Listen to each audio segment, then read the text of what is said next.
Welcome back to the MBC Sports Podcast Season 3, Week 16 here. Andrew Sullivan, Connell Scruggs, JP Eisenhower, and Andrew Feeney. It's semifinals week in the state of Georgia. Marist getting set to take on Bainbridge in the semifinals. A trip to Georgia State Stadium and the state championship on the line this Friday night in Bainbridge, Georgia. First off, we remind you of our point standings for the podcast. I'm at 62, Connell at 50, JP at 51. Just took over Connell this week, and then Feeney at 47. Let's go back to last week first in Perry. Connell, your thoughts just overall on that game? I thought the defense continued kind of the momentum we've seen them have all year. Played fantastic, held Perry on the ground to under 2 yards per carry, but the offense looked totally different in the second half than it did in the first half. A kind of a slow start.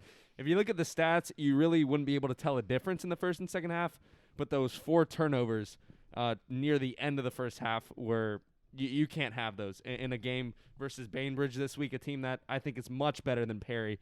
You can't have 4 turnovers. You can't give the ball away 4 times. It's eventually going to bite you in the butt, but because your defense is so good, we were able to get out of that kind of unscathed. But yeah, I mean that's what I thought about it. JP, any concerns with those 4 fumbles in the second quarter coming into this week against Bainbridge, a more talented opponent and higher ranked? Yeah, I think it's a huge concern because when you look at what Marist had to do to create offense, it was trick plays and it was everything they could possibly do to create offense. It wasn't a normal Marist offense, and you wonder how sustainable that is in a normal game like this, where they're going to be prepared and it's going to be a more defensive game. And when you look at it, really the third quarter saved it for Marist. They outgained Perry 150 total yards for Marist to -4 for Perry in the third quarter. This isn't a sustainable way to win. They really are going to have to.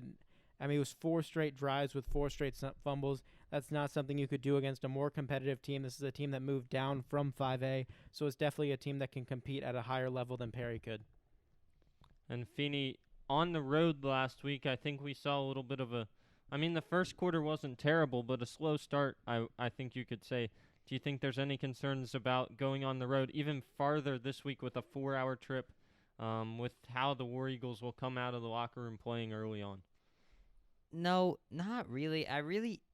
It was a little bit of a slow start last week. You can definitely say that, but I would say, like, other than really what hurt us was the fumbles. I don't think it was really that slow of a start to the game. I mean, I think we started off with 9-0 with the bad snap on the punt. 12 actually. 12. Yeah, 12-0. Like it wasn't that. It was the fumbles and near the end of the first quarter that hurt. So Coach Chadwick definitely had his guys prepared, and I think. Going back to the fumbles, I don't think that's going to happen a lot this week at all. So I think they'll definitely be prepared. Yeah, let's talk a little bit about this matchup. These two just perennial powerhouses, you could say, in Georgia high school football in Bainbridge and Marist. Bainbridge actually winning the state championship 2 years ago in Class 5A. Connell, these two teams surprisingly have never met throughout their history, despite being just deep into the playoffs every single year. What do you see just from an opening on this matchup here? Well, Bainbridge for sure is, without a doubt, the most complete team on both offense and defense that Marist has seen all season. They have a very talented quarterback in Quade Hawkins. He's a 3-star committed to Troy. I think he's one of the most pure throwers of the ball Marist has seen this season. Kind of a lot of inconsistency at the quarterback position and opponents, but this guy's pretty consistent across the season. He's thrown 60% completion, just over 1,900 yards, 24 touchdowns, and just 77 interceptions, and really close to 100 QBR. So a very solid player in Quade Hawkins. And then in terms of the run game, they have a running back, Rashad Broadnax. He's a senior. I think he's the best running back that Marist has seen all season. He's a tough runner, not a big guy, but a very tough runner, similar to Thomas Royalauer. I'd compare him to that. Falls forward on runs, and he often breaks the first tackle. He's got high yards after contact. I think that's a huge thing versus Marist, because you're going to get met at the line of scrimmage a lot with the skill that this front seven has. So I think that's important. And don't let the stats deceive you. This team is a run-first team, in my opinion. I think they like to establish the run first and then have their passes play off of the run. And a big important stat here is 3 out of the 4 times they were held to under 100 rushing yards in a season, they lost. So their 3 lowest totals of the season, rushing totals of the season, they lost. So establishing the run game in their offense is pretty important. And, of course, those 3 games they lost were against very good teams in Coffee, Valdosta, and Ware County, and 2 out of those 3 are still in the playoffs right now. So that's just from an offensive point of view. I think that's kind of my view, and I think their offensive line's pretty talented too. Definitely a better pass-blocking offensive line, but they also get it done in the run game too. Yeah, and injury is a potential concern this week, JP, for the War Eagles. Last week, Ryan Phelan, I believe, fractured his fibula, so he's definitely out for this week. Thomas Rollauer injured 2 weeks ago. He's out. Davis McKenna has been out since earlier on in the regular season, and he's out for the remainder of the season. And then Ian Otten, actually, I believe, pulled his hamstring last week against Perry, so he's questionable. I've heard that he might take a few snaps at halfback, but I mean that's your 2 starting halfbacks George Parker rather, Thomas Rollauer and Ian Otten are out. Ian Otten questionable actually, but George Parker will be getting snaps as a starting halfback. I've also heard they're going to try some other people in at the other starting halfback position. We'll see how that goes, but certainly going to be people rotating in and out. And then on the guard position on the offensive side of the ball, they're going to have Will Blair taking a lot of the snaps in place of Ryan Phelan. And then defensively, I think it's just going to be a big rotation. You'll see Henry Clark taking a lot of snaps, and then you'll see Stephen Namias and some other guys, I think, as well. Maybe O'Keefe McKinney, and certainly going to be a big rotation in there. Any concerns with those injuries coming into this week? Yeah, I think it is a concern because when you look at Ryan Phelan, he had a great game last week. He had 2 sacks versus Perry, almost had a third. And I think really it's going to be up to Henry Clark to get that push up the middle that they need. He had 3 sacks so far in the playoffs. He's really an underrated player on this Marist defensive line. But obviously they're going to look to some of the younger players.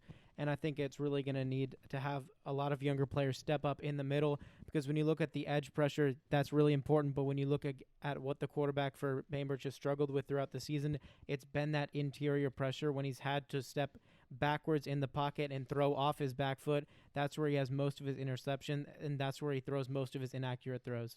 Well, I think a key certainly for this Marist defense is putting pressure on the quarterback, and we saw that in the Flowery Branch game against a good quarterback in David Renard. Marist kind of got him out of the pocket, didn't really let him have anything with the pressure they applied, but Ryan Phelan certainly a loss for this defense. He's been having a heck of a season at defensive tackle. Feeney, your thoughts on this game? It's gonna be a good game. Early in the season, I picked Bainbridge for a game, so I researched them a lot. I really like the quarterback, but just overall, I think we're just a more talented team. That's all I really have to say about it. I think we're gonna pull this one out. JP? Yeah, and I think also when you look at a big part of this defense is going to be their linebacking core. When you look at Tahari Tate, Dontavius Broadnex, Courtney Thomas, and Tevin Moore, they combined for 66 tackles for loss and also have 28 of the team's 38 sacks, and all 4 of them are the top 4 leading tacklers on the team. That's going to be a huge part in this game. The one weakness on this defense is definitely edge runs, and with those 2 starting running backs being out, it's going to be a problem if Marist isn't able to exploit that weakness. Right, I agree with that. Against Cedartown, you could tell they had trouble setting the edge in that game. A lot of the time, C.J. Washington, who was the running back for Cedartown, got to the edge and was able to pick out about 5-6 yards past contact and just kind of outran to the guys to the outside. And also another concern I saw while watching this team is they tend to blow coverage on play-action passes. Their linebackers get sucked in by the run, and the middle field player, largely the free safety, gets a little bit sucked in too. And that they have a tendency to leave guys open across the middle on play-action passes. And we saw Marist last week open first play of the game with a play-action pass. Obviously didn't complete it. A little bit of an underthrown ball, but if that ball's thrown correctly, it's an easy touchdown, walk-in touchdown. Probably could have camped under it for a couple seconds and still walked in. But nonetheless, that could be an important facet in the pass game for Marist this week. Well, and we saw last week with this Bainbridge team against a triple option team in Cedartown, putting 6 guys down on the line, as well as two linebackers in the middle. So they had they had 8 guys in the box. Their issue was those guys on the outside of the line that they were bringing up on the line. They couldn't contain the edge, and so look for Marist to maybe try and exploit that. But I do agree the starting halfbacks being out is definitely a concern there, that Marist might not be as suited to do that. But certainly going to be a fun one. I think this is by far, as you said, Connell, the best team that Marist has played on both sides of the ball. I think it'll be a defensive battle. What do you guys think? I would definitely agree. I mean, when we look at this, is definitely going to be a battle of the trenches, and whoever wins the trenches is going to win this game. This is going to be a 10-7 or 17-7 game. I don't think we're really going to see either team reach 20 points, especially when you look at how both of these teams have played recently, and when you look at especially the Bainbridge defense. When you look at how they played against Cairo played triple option in that first half. They stacked 7 guys on the line of scrimmage. They ran a 5-3 and pulled up the 2 outside linebackers to the line of scrimmage. They made Cairo abandon the triple option at halftime. So this is definitely going to be a defensive game when you look at how Marist defense has played and Bainbridge defense have played against heavy running teams. Yeah, I agree with JP. I think it's going to be a 17-7, 17-10 game in that range. I think in this game, Bainbridge is going to have to go to the air just because of the way that Marist has shut down everything on the ground versus every team they've played. No team has been able to establish a run game. So I think, Bainbridge is going to have to rely a lot on their offensive line play and their tackle play to allow their quarterback, Quade Hawkins, enough time to make accurate throws. Because if you give him enough time, he's going to make the throws. We've seen it all season long. He's a very talented quarterback, so that's going to be important for Marist. Yeah, I don't think it's gonna be that low scoring of a game. I'm thinking like 17-7. That's really low compared to what the Marist offense has been putting up all season. I could see Bainbridge getting held to 7 points. Like you said, they have to go to the pass. I mean, Perry, they had some out routes early in the game. In the second half, Marist kind of settled onto them, but they had some passes that were open. So if Bainbridge wants to win, they have to pass the ball. But I think this could be in the 20s, maybe for Marist, maybe 30s. Well, the one concern defensively, I agree, is the passing. I mean, the big thing for Marist is they've gotten so much pressure recently on these passing offenses that they've really struggled to complete much. We'll see if Bainbridge has done a pretty good job so far this season of blocking for their quarterback, Quade Hawkins. So if they can do that, he might be able to exploit the Marist secondary, even though it is talented. We saw last week a couple crossing routes across the middle for Perry were open. They found that spot in between the linebackers and the safeties, and it was open multiple times. I know it was completed once in the first quarter, but I think in this zone there's certainly gaps that they can exploit. The question is whether or not they'll be able to block well enough for their quarterback. But in a close game like this, one that I think will be low scoring. I mean, we've seen it time and time again. It comes down to turnovers and penalties, and those can decide a game. I thought Marist was way too heavily penalized last week. I'm sure that was discussed by the coaching staff. They probably did not like what they saw there, but Marist had a lot of penalties last week. Some of them were offsetting, so it didn't end up costing them, but like the fact that Marist got put back to 3rd and 32 because of penalties, that's not a good sign, and this week it could come back to bite them. I think they need to clean that up. We'll move on to games of the week now in the state of Georgia. Just some to highlight. We won't pick any this week, but we'll highlight some. Feeney, let's start with you. Big one up in 7A where we'll start with those 2 semifinals, both of them big-time matchups. Start on the left side of the bracket, Lowndes and Collins Hill. Yeah, this is Lowndes. Lowndes has a great offense led by Ja'Curry Brown and averaging over 200 rushing yards per game, over 140 passing yards per game. Very balanced. They don't turn the ball over a lot. Defense gets pressured, 19 sacks. They pick the ball off extremely well, a lot over the national average with 12 interceptions on the year. But when you look at really this kind of polar opposite teams, that high-powered Lowndes offense versus that Collins Hill defense. Collins Hill, I was really high on earlier in the season because of their two studs on defense, but it's been a very inconsistent performance from the defense this year. I think it's going to be close, but I think Lowndes' offense is just not going to be able to be stopped.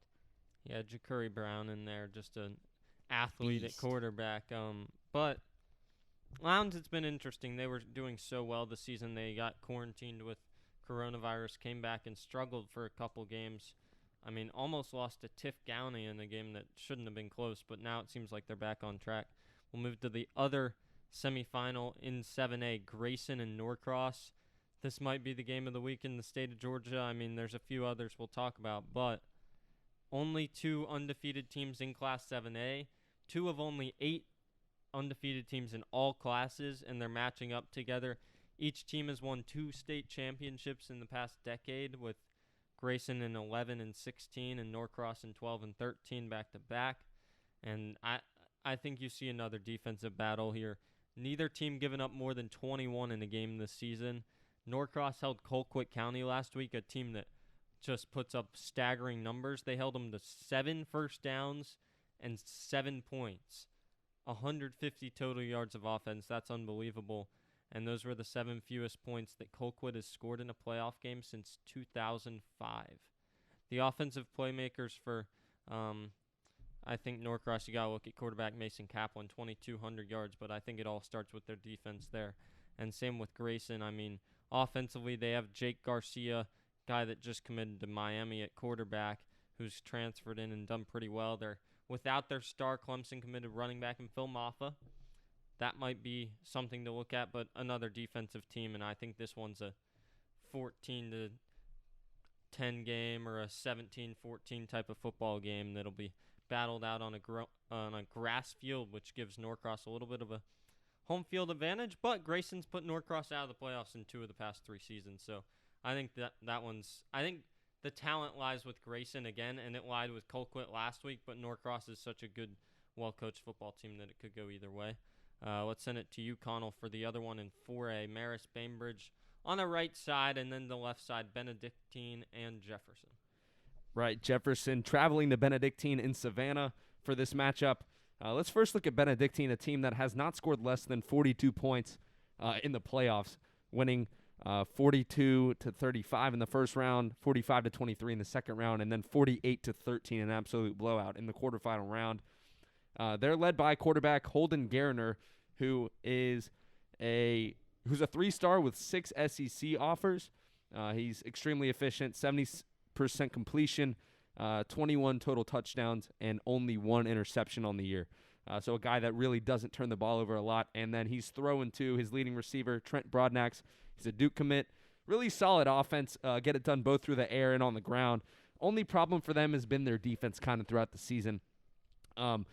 They're liable to give up a lot of points, and they're kind of forced to outscore their opponent rather than just straight up beat them straight up, I think, in my opinion.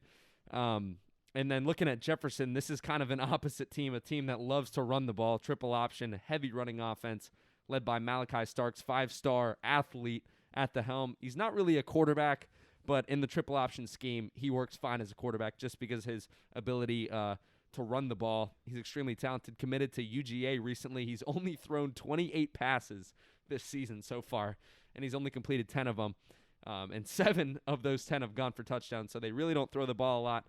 But it's really not all Malachi Starks. They have some other guys, too, 4 other players who have over 300 yards rushing on the season. And only concern for them would be their turnovers. They've turned the ball over 12 times during the regular season, which is kind of a concern in terms of a running offense.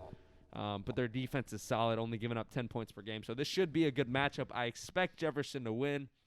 I think they're a better team overall, but Benedictine rather, should give them a good game. Jefferson got a little bit of a scare from Carver last week, only beat him by a touchdown, which was a little bit surprising. Predicted to win that one by 31 points. Ended up pulling it out by 8 or 7, I think, but that's another interesting matchup. So the winner of that one matches up with the winner of Bainbridge and Marist for the state title. Let's send it up to 6A rather, JP. And GPB's game this week, Buford and Valdosta 2. You talk about storied programs. I mean, that's a heck of a matchup. Yeah, when you look at it, Valdosta's really come on as of late.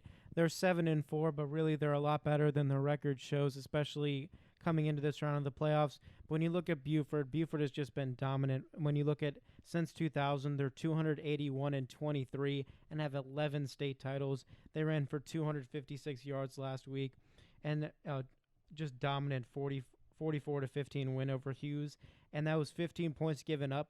Were the most since their home opener. They've only given up 6.6 points per game. It's the fewest in 6A. I think Buford's going to win this game, and really, it's going to be a great game. It's going to be a close game, and I think Valdosta is definitely going to put up a lot more of a fight than they would at the beginning of the season. Yeah, Valdosta looking to pull off the upset, but a lot of signs are pointing towards a Buford-Lee County matchup up in the state championship in 6A. Let's send it to college football this week. Notre Dame-Clemson has to be the game you're watching this week. ACC championship between number 2 Notre Dame and number 3 Clemson. Rematch of the double overtime game that and went Notre Dame's way on home turf, now in a neutral site. Trevor Lawrence back. Feeney, your thoughts here? This is gonna be such a good game. I know. I don't think anybody. Do any of y'all expect a blowout? I don't expect. No, No. not at all. Max 2 score one way or the Yeah, other. honestly, Clemson's getting some players back that they didn't have last time. Trevor Lawrence, Ben Skalski, and I think one other D lineman. And some other role players too. Personally, Notre Dame's offensive line still going to dominate. As long as they can pick up, I'm expecting Brett Venables to have a bunch of different blitz packages to send at Ian Book and Kyron Williams. And it's going to put a lot on Kyron Williams to make those pass blocks, make those blitz pickups that he made last time. And Notre Dame can't make mistakes. They showed it last time. The +2 turnover differential was huge in their success, along with just never turning the ball over. That's got to be the key to this game for the Irish. What do you think, JP? Yeah, I think they did have one with Ian Book and through the back of the end zone though, so it wasn't. Oh yeah, I remember that. I remember that. It didn't end up in huge field position, but it was definitely big as far as on the scoreboard. Gave away points, yeah. Exactly, but I think the big thing, Uya Galele, he played great in that game. I don't think Trevor Lawrence is really going to be pushing them over the edge. I think it's getting those defensive starters back because Clemson's defense looked horrible versus Notre Dame, and I think Notre Dame's defense looked amazing versus Clemson. And I think it's definitely a weaker Clemson defense than we've seen in years past. But I think they're finally rounding that curve as far as their defense. They've looked a lot better, especially last week versus Virginia Tech. I know Virginia Tech is not a great team, but they finally, with their getting some of their defensive starters back, looked a lot better. I think they're starting to round that curve, and I think they'll have a much better game versus Notre Dame this time. I think it's just going to be a one-score game, though, but I think it's going to be a lower-scoring game than it was last time.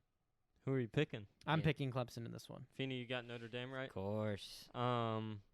Yeah, I actually don't think Notre Dame played a great game. They played solid football, but they didn't play as well as they could have the first time around. And Clemson, to be honest with you, they made some mistakes, but I don't know that they were mistakes that wouldn't have happened if they had Trevor Lawrence on the field. Like ETN dropping a pitch. That's not on that's on him, and he's playing still. Fun fact, and I'll let you go right back. That was actually going to be a halfback pass. That's why he didn't. They ran that exact play 2 weeks earlier. The reason he didn't bring it into his body, he held it out in his hands because he was going to throw deep to, I think it was Amari Rogers.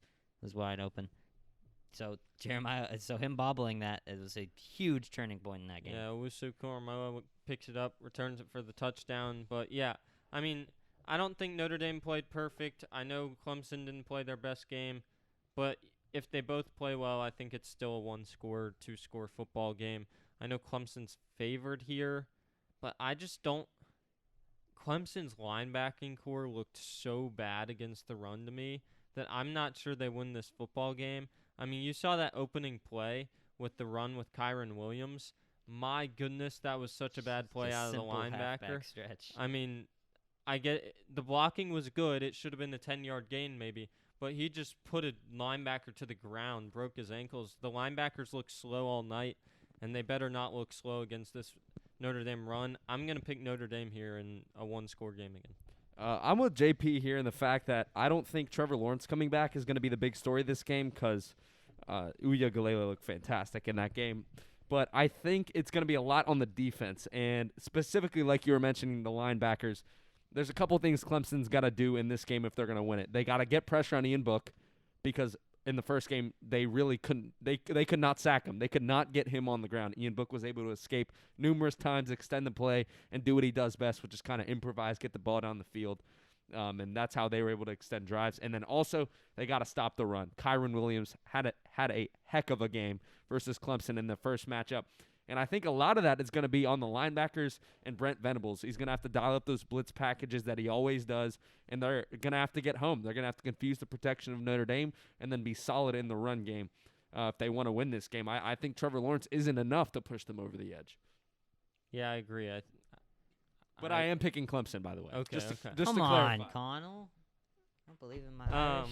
Oh, We'll go to the other game we're going to pick this week, Iowa State and Oklahoma.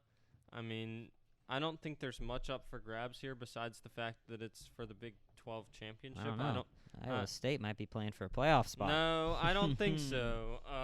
Well, They better Yeah, not be.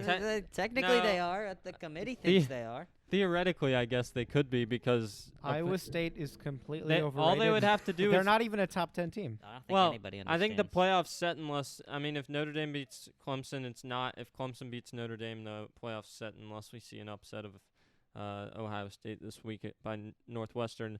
I'm going to take Oklahoma here. Oklahoma, I know they had those early losses to who was it? Texas and TCU, I believe. Or no. No, Iowa State's one of them. Iowa State, yeah, because Texas lost to TCU. But they had those two early losses. I think a lot of that goes just on the inexperience of the team. They've gotten so much better. They absolutely annihilated Oklahoma State by about 30 in primetime TV. Put up 62 on Texas Tech. I think they roll this week, win by 20.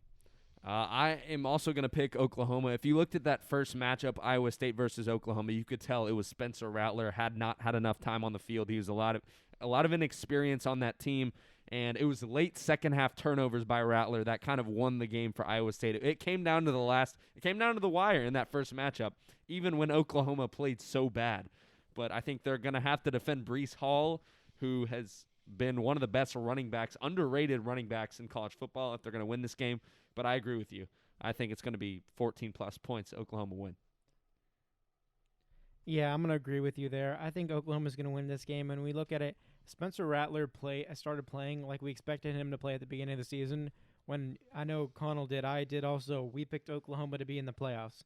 Clearly that's not going to happen, but they at least got back to a top 10 team, so it looks better for us than it did originally when they were 1-2. But I think it really is around that run game. They finally gave Rattler something to where he doesn't all have to be on him, and he doesn't feel like he has to make all those plays. And that's something they didn't have in that Iowa State game that they finally are able to lean on. And I think that's something that Rattler really needed, and I think that's the reason that they're going to be over Iowa State by at least 2 touchdowns. Well, I mean, yeah, Oklahoma looks great right now. They really don't even the defense is probably the best one they've had in the past 3 years, even out of all the ones that they've made the playoffs with. And Rattler looks phenomenal. So it's really tough for me to say this, but I think the committee sees something in Iowa State. If they don't, I don't know what to say, but I have to go with Iowa State here. They're the 6th ranked team in the nation. There's got to be a reason for it, so I'm going with Iowa State.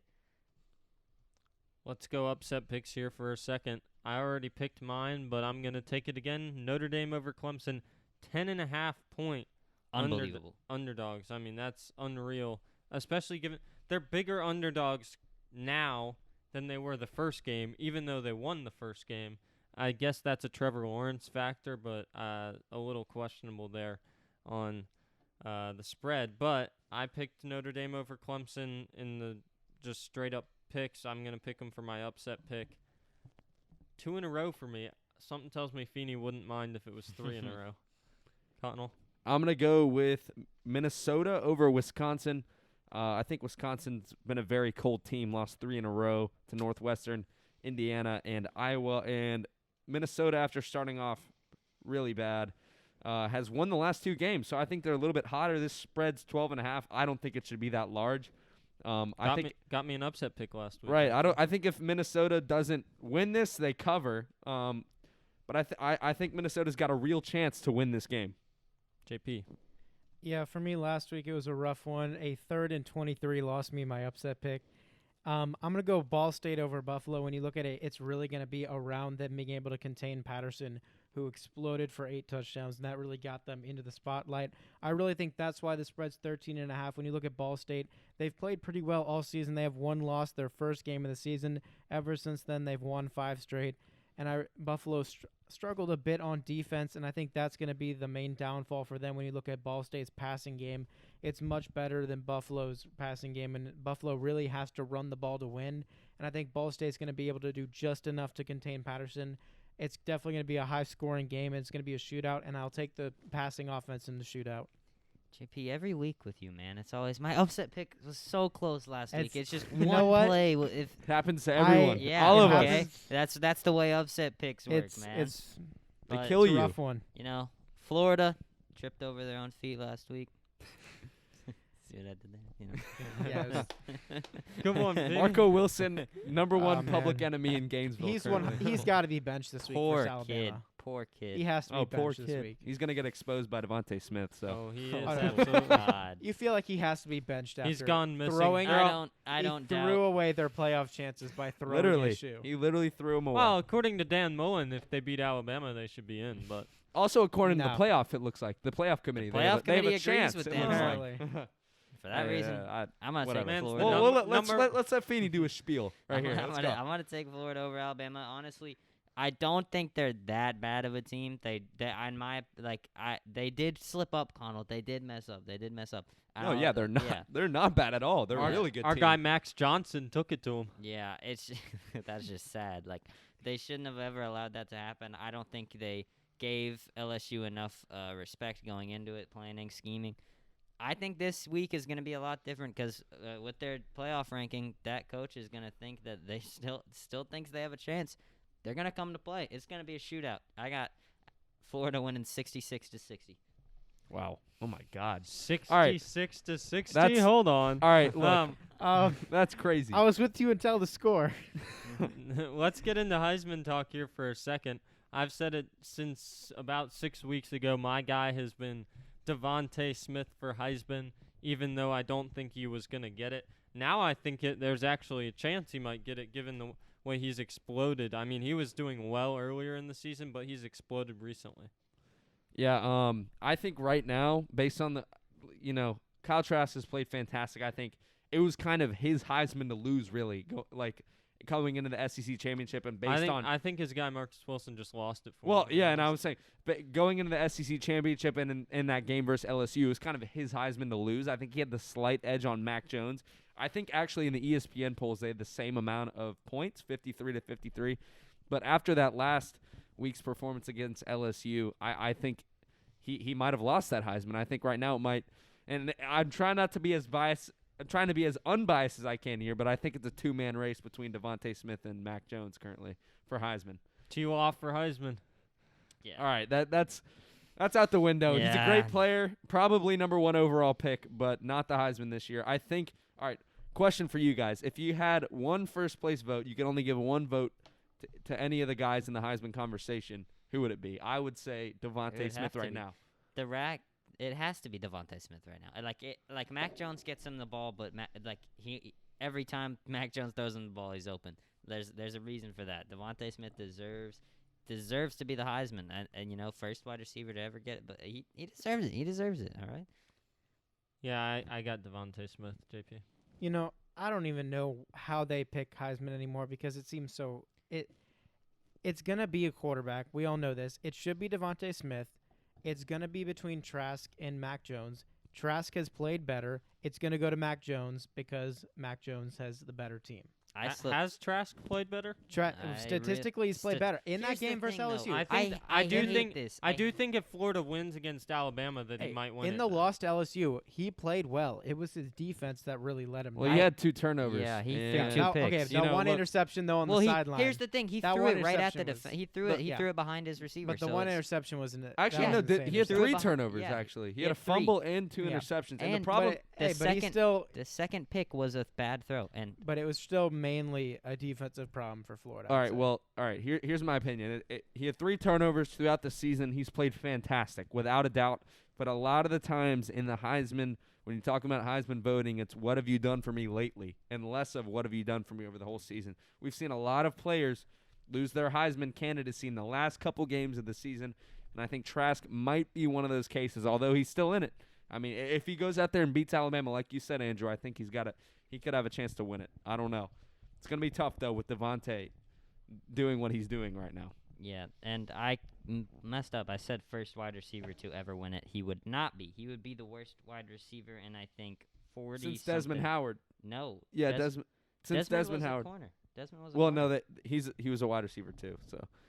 Well, true wide receiver Tim Brown. That was the last one to do it in 1980s.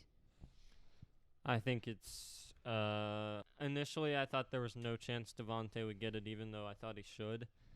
Now I'm not so sure. He's up there in all these posts about who's the Heisman front runner. He's in those voting things now when it used to not include him. So I think it'll be interesting. I think that SEC championship does play a lot into that one.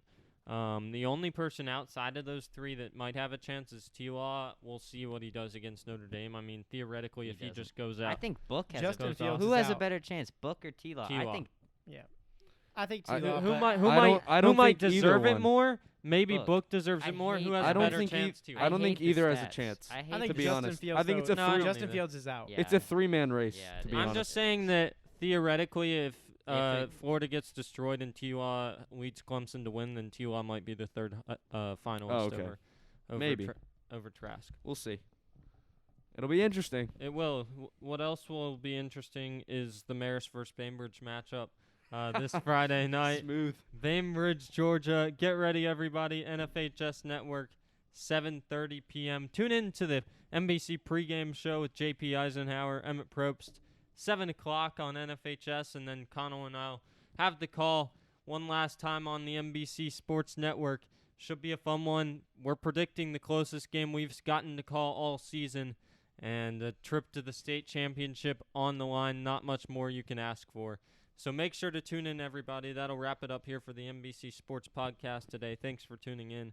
On behalf of Connell Scruggs, JP Eisenhower, and Andrew Feeney, signing off here, Andrew Sullivan. We'll hopefully see you next week, hopefully with a preview of the state championship, but we'll see how it plays out Friday night, Marist and Bainbridge. Go War Eagles.